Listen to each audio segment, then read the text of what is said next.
Hello students, आज हम अपने बीए पार्ट सेकंड के फर्स्ट पेपर के बारे में नेक्स्ट टॉपिक के बारे में बात करते हैं। गयासुद्दीन बलबन के बारे में आज हम चर्चा करेंगे। अभी पिछले वीडियो में हमने इल्तुतमिश के बारे में टॉपिक पूर्ण किया था। इल्तुतमिश के उत्तराधिकारी के रूप में हमें मध्यकालीन भारत के इतिहास में गयासुद्दीन बलबन का नाम मिलता है। बलबन इल्बरी कबीले का एक तुर्क था। सामान्य परिचय में हम बात करें तो ये देखते हैं कि युवावस्था में ही मंगोलों ने उसे एक खरीदा हुआ गुलाम बनाकर बसरा के ख्वाजा जमालुद्दीन को बेच दिया, जिसने उसे सुशिक्षित कर इल्तुतमिश के हाथों में बेच दिया।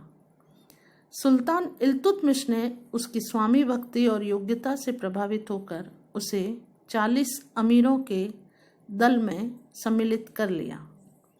1246 ईस्वी में इल्तुतमिश के छोटे पुत्र नासिरुद्दीन महमूद के सुल्तान बनने पर बलबन की शीघ्र ही उन्नति हुई और नासिरुद्दीन अत्यंत साधारण योग्यता का स्वामी था, अतः उसने संपूर्ण जिम्मेदारी सल्तनत की बलबन को सौंप दी।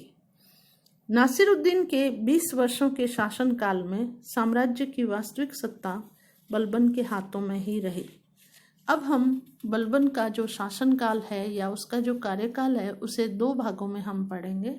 पहला बलबन प्रधानमंत्री के रूप में और दूसरा बलबन स्वतंत्र सुल्तान के रूप में। तो हम पहले फर्स्ट पॉइंट के बारे में बात करते हैं। बलबन प्रधानमंत्री के रूप में भारत में दिल्ली सल्तनत में क्या क्या कार्य करता है और किस तरह से अपनी स्थिति को सुदृढ़ बनाता है और सुल्तान की कैटेगरी में वो अपने आप को खड़ा कर देता है और आने वाले समय में वो दिल्ली सल्तनत का स्वतंत्र सुल्तान बनता है। 1246 से 1265 ईस्वी तक दिल्ली सल्तनत की वास्तविक सत्ता बलबन के हाथों में ही रही। इसी कारण डॉक्टर ईश्वरी प्रसाद और डॉक्टर निजामी जैसे इतिहासकार ये मानते हैं कि इस समय में वास्तविक शासक बलबन ही था। अवध बिहारी पांडे इस मत से सहमत नहीं है और उनका विचार है कि कम से कम कई वर्षों तक नासिरुद्दीन ही वास्तविक सुल्तान था, किंतु विभिन्न स्रोतों से इस बात में कोई संदेह नहीं रह जाता कि इस काल में बलबन के हाथों में ही वास्तविक सत्ता थी। अपने प्रधानमंत्रित्व काल में उसने अनेक महत्वपूर्ण कार्य किए, जिनका वर्णन हम निम्नलिखित पॉइंट्स में पढ़ेंगे।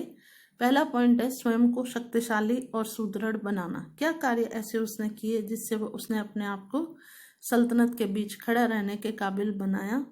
बलबन ने सर्वप्रथम अपनी स्थिति को सुदृढ़ करने का प्रयास किया और अपने चचेरे भाई को भटिंडा की सूबेदारी सौंप दी और अपनी पुत्री का विवाह भी सुल्तान से कर दिया और इस तरह से अपनी स्थिति को मजबूत बनाया।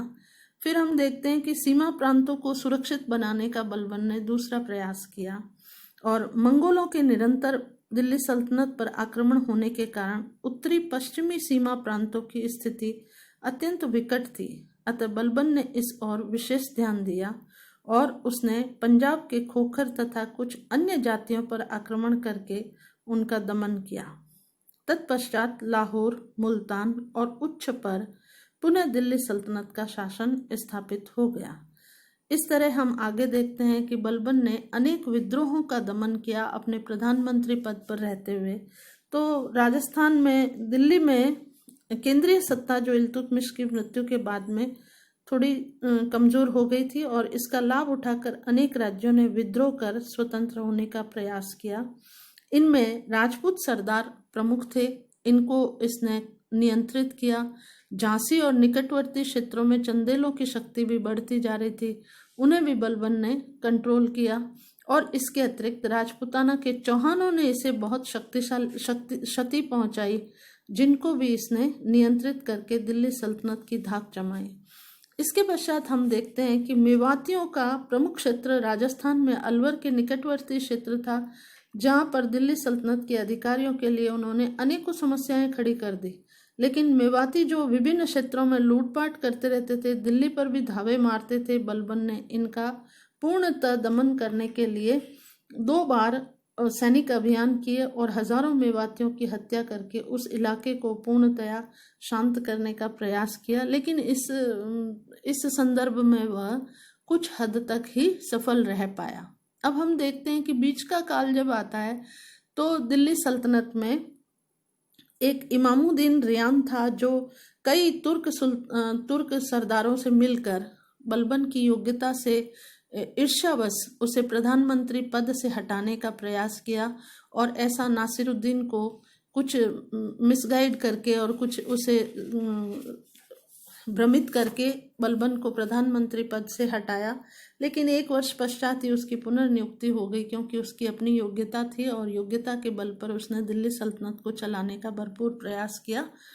और इसके पश्चात हम देखते हैं कि बलबन सुल्तान के रूप में कुछ विशेष कार्य करता है और उसके सामने सल्तनत की बहुत सारी समस्याएं आती है। 1266 से लेकर 1286 तक 86 ईस्वी तक बलबन सुल्तान के रूप में शासक बना रहता है और उसके सामने कई प्रारंभिक समस्याएं आती है, जिनमें सबसे बड़ी समस्या पहली है जो कमजोर आर्थिक स्थिति दिल्ली सल्तनत की है। हम उसके बारे में बात करें तो ये एक बहुत बड़ी समस्या थी और पिछले वर्षों में हुए विद्रोह और राजनीतिक उपद्रवों तथा सीमांत प्रदेशों की सुरक्षा के लिए किए गए प्रयासों के कारण राजकोष पूर्णतः रिक्त हो चुका था और अब उसे समृद्ध बनाने और उस स्थिति से निकलने के लिए बलबन को बहुत सारे काम करने पड़े। फिर हम दूसरा देखते हैं, 40 अमीरों की एक बहुत बड़ी समस्या बलबन के सामने थी। जो इल्तुतमिश ने प्रशासनिक सुविधा को बढ़ाने के लिए गुलामों के 40 अमीरों के एक दल की नियुक्ति की थी, जिसने उसे प्रशासनिक व्यवस्था में अत्यधिक सहायता दी थी। किंतु उसकी मृत्यु के पश्चात ही वही दल साम्राज्य की विघटनकारी शक्तियों का प्रधान अंग बन गया। नासिरुद्दीन के प्रधानमंत्री के रूप में बलबन ने इसमें से अनेकों की शक्ति का ह्रास कर दिया, किंतु अभी भी अनेकों का दमन किया जाना आवश्यक था। इनमें से अनेक स्वयं सुल्तान बनना चाहते थे, अतः बलबन के कार्यों में बाधा पहुंचाते थे। फिर हम आगे देखते हैं, राजपूत राज्यों की शक्ति में अत्यधिक वृद्धि हुई और अनेक राजपूत राज्यों की शक्ति में इतनी वृद्धि हो चुकी थी जो भारत से तुर्कों को निष्कासित करने के लिए दृढ़ संकल्पित थे। इन राज्यों में प्रमुख राजपूताना, बुंदेलखंड और बघेलखंड थे। इन राज्यों की शक्ति को कुचलना बलबन और तुर्क शासन के अस्तित्व के लिए अत्यंत आवश्यक था। फिर हम देखते हैं, मंगोलों का जो आक्रमणों का भय था वह भी एक बहुत बड़ी समस्या थी। लेकिन इससे पूर्व हम देखें कि राजपूतों का जो विद्रोह था वह भी बलबन की बहुत बड़ी समस्या थी। अनेक स्थानों पर राजपूत सरदार तुर्क सत्ता के विरुद्ध विद्रोह कर रहे थे। यद्यपि उनकी शक्ति क्षीण थी, किंतु पुनः शक्तिशाली बनने के लिए वे प्रयत्नशील थे और अपनी भावनाओं को लूटमार, मुसलमान स्त्रियों के आभूषण उतारकर तथा दिल्ली सल्तनत तक धावे मारकर अभिव्यक्त करते थे।